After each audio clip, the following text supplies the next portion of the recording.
Hello everybody, it's the Hungarian Grand Prix and welcome to Tech Talk. There's an expression in the English language, the pecking order, which in Formula One means who's the fastest and who's the slowest. And in Formula One, so far this season, that pecking order has dramatically changed in recent races.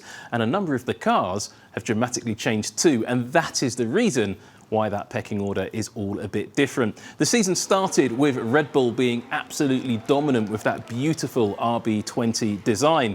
But as the seasons developed, first McLaren with a raft of upgrades moved forwards and started to challenge the Red Bulls. And more recently, Mercedes have made some massive changes to the car, not all of them entirely obvious, and they've won the last two races on the trot. In fact, if you look at the last 6 races of the season so far, Red Bull are not even in the top 2, third compared to McLaren and Mercedes, and Ferrari not all that far behind. So a lot has changed in this Formula One season, which once looked like a Red Bull rampage, it's not anymore. And to understand why Mercedes now have moved to the front without any major upgrade packages, well, we found Andrew Shovlin of the team at the back of the garage. Well, we don't like to sort of tell everyone because it's the same as telling all our competitors what's coming. But we have, we've got a big push at the moment trying to get back to being competitive, and that will manifest itself as updates at most tracks. And then some of them are mechanical that we don't need to declare that you can't see from outside the car. But just working on all the normal areas, trying to bring more base performance to the car, trying to get it handling in a nicer way. Although we've made a lot of progress on that in recent weeks.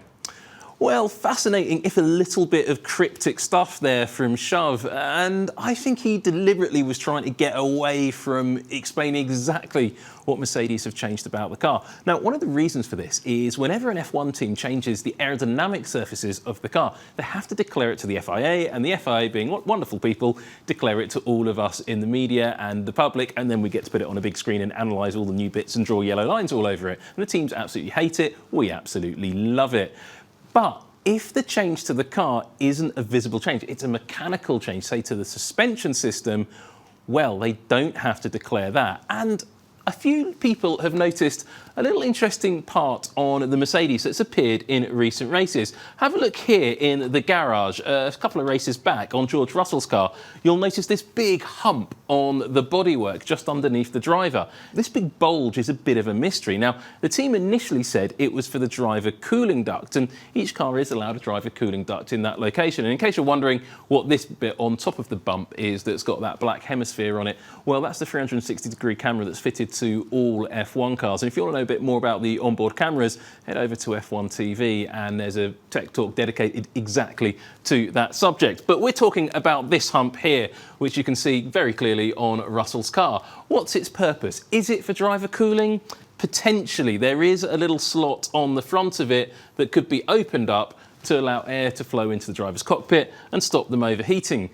Not often a major problem in Austria, which is up in the mountains, of course. Now, coming into Hungary, Mercedes did finally open up the front of the hump. As you can see here, they've got that leading aperture open, and you can see the 360-degree camera. So you can see how much bigger that design is on Lewis Hamilton's car in Hungary. However, there has been a lot of speculation that what Mercedes has done is actually change the design of the suspension system that is located underneath this part of the bodywork, and they needed to increase the height of the bodywork on this section of the nose just to fit those new suspension gubbins in. There's a bit of debate about what's going on, and Mercedes, as we heard, are not telling anybody. But what they do have to tell us all about are the aerodynamic changes they've made to the car. Now, this is something we looked at a few races ago, but I just love this little piece of engineering detailing. This is the air outlet on the front brake duct of the Mercedes, and you can see these lovely little turning vanes in the airflow coming out of that front wheel wake. That's going to have a big difference. It's going to make it, all of these little gains add up to great performance. And these are the little gains that Mercedes have been bringing to the car. No big packages, but lots of little iterative bits and bobs. And then as we come right down to the back of the car, the tiny little details. This is the FIA mandated rear little winglet cluster that every single car has to run within the post-2022 regulations, but they do have a little bit of freedom down here. Now, Mercedes have gone for a very flat-bottomed or solid edged section there, whereas previous races, and you'll see other teams having designs similar to this, they've had a very stepped design in this section of the car. So they've changed that around, maybe finding a little bit of aerodynamic gain either in CFD or in the wind tunnel. And has it worked? Well, the entire package seems to have worked. And are Mercedes getting back to the front? Well, they won the last 2 races quite clearly. But there is another expression in English, and it's don't poke the bear. But I think in 2024 in Formula One, we have to change that expression to don't poke the bull, because Red Bull, having seen what's going on in the sport, took a step back and decided to analyse their own car, the RB20, and take a look at what its true strengths and weaknesses are. And discussing what they found, Paul Monaghan is at the back of the garage. So everybody's getting a bit closer, aren't they? The McLaren and Mercedes are similar, quicker, slightly slower than us, depending on circumstance.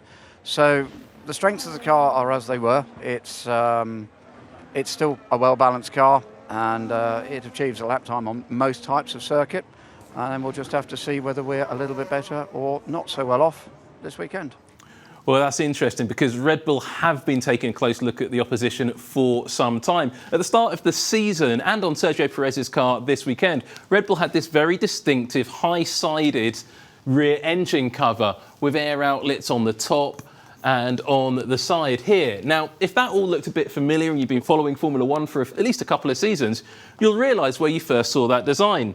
It was on the Mercedes. There you go, absolutely straight copy of that same concept with that very high side. Except Red Bull worked it a little bit more and got it working, whereas it's fair to say Mercedes never really got that car concept quite right. And you can see that very clearly here. That's the Sergio Perez specification Hungarian Grand Prix car, but actually there was a few more bits to come. But to describe what Red Bull have done to Max Verstappen's car, we had to put a question to Paul Monaghan once again. Okay, if you go front to back, some subtle geometry changes on the front wing, a little bit on the front suspension, side pod, floor edges unchanged, a little bit of work around the rear wheel bodywork. So overall, a few things spread across the two, and then we will see, won't we? Because it doesn't matter what it looks like, it's whether it records a decent lap time. That's a great answer, or a non-answer. We heard Andrew Shovlin slightly dodging the question earlier, not wanting to disclose exactly what they're doing, and Paul Monaghan massively playing down the upgrades on the Red Bull. To me, the Red Bull upgrades on Max Verstappen's car are almost amounting to a B specification car. It's a huge conceptual change at the rear end of the Red Bull, but there's changes front to back on the car, and the level of detail on the Red Bull is something spectacular. But let's have a look here at the original specification rear bodywork. Bring it forward into focus, and you can see this is, again, the Sergio Perez specification, those Mercedes-style high sides, and then big cooling outlets on either side of that bodywork.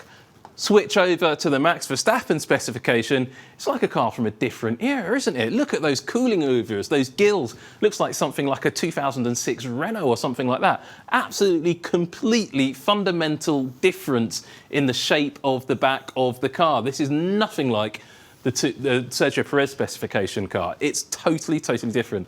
And to do that, make that degree of change, because the shape you see on the outside, well, all of that stuff on the inside has to change too. And that's why this is such an impressive change. Now, we can see that by looking at the roll hoop of the Perez specification car. I'm going to get tired of saying that, but it's the best way to describe it. And again, high side pod sides, but you can see these little shoulder coolers included either side of the driver's head. And look underneath the supports of the roll hoop mounting there. Very straightforward, nothing particularly special going on there. Well, it is quite special, but they've moved away from that. Then we go to the Max Verstappen specification and have a look at this. Those shoulder coolers, they've been completely closed off. You can see the panels on it. Red Bull have widened the yellow bit of their livery, maybe to camouflage this a little bit. Hasn't worked because we've got good cameras. And then you can see these two cooling inlets either side, directly behind the driver's head. So the drivers may have had to tweak their helmets as well to make sure the air flowing into those cooling sockets is exactly what they need it to be. Let's not forget, this is one of the hottest races of the year on a low average speed circuit. So cooling is absolutely on the limit. So Red Bull being quite brave by bringing that to this circuit. And I'm going quickly because there's still so much more to see. Now, going to the front of the car, Red Bull have introduced a new front wing. we've shown that a few times. It's another iteration of front wing, but they've also changed the shape of the forward edge of the lower wishbone of the front suspension. That's again to work in concert with that new front wing. A fairly common change for teams up and down the field this year, and it seems to be something that's bringing quite a few gains to the teams as they develop these cars. But at the back, the changes are really spectacular. Check out what can only be described as an additional set of mini rear wings on the inner face of the rear brake duct. You can see the rear wing end plate here. You can see an aerodynamic element channeling the air into that section. Then you can see what looks to me pretty much like a triple element wing, and there's one of these on either side of the car. That's going to have a really important and direct impact on downforce at the rear of the car. These wing elements, they're going to be generating negative lift, the downforce. They're going to be pushing it down into the road. But look, they're on the unsprung part of the car. They're directly linked to the upright, the hub, the axle. And that's going to be pushing those wheels directly into the road. And that's the only way you can generate downforce directly on an unsprung part of the car. So it's a really powerful, really important part of the car. It's probably the most advanced design we've seen in the current generation of car. Here you can see it from a different angle. You can see that leading element, how it tips up the front, and then you've got the triple element coming back from there. And there you've got the airflow, which will be coming in off that, up the inside of the rear wheel, and then out the back, and even channeling over this section of the rear suspension.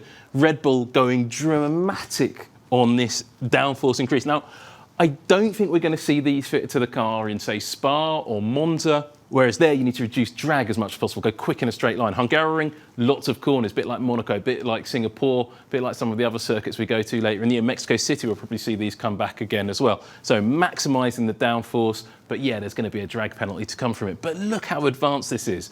Red Bull have the smallest amount of wind tunnel time of any team in the field as a result of winning last year's World Championship. So absolutely huge amounts of work that has gone into this Red Bull RB20. So with Mercedes looking stronger, Ferrari struggling a little bit, and McLaren definitely looking stronger, they've all poked the bull. And let's see if this big upgrade package in Hungary delivers for Max Verstappen and Sergio Perez when he finally gets it.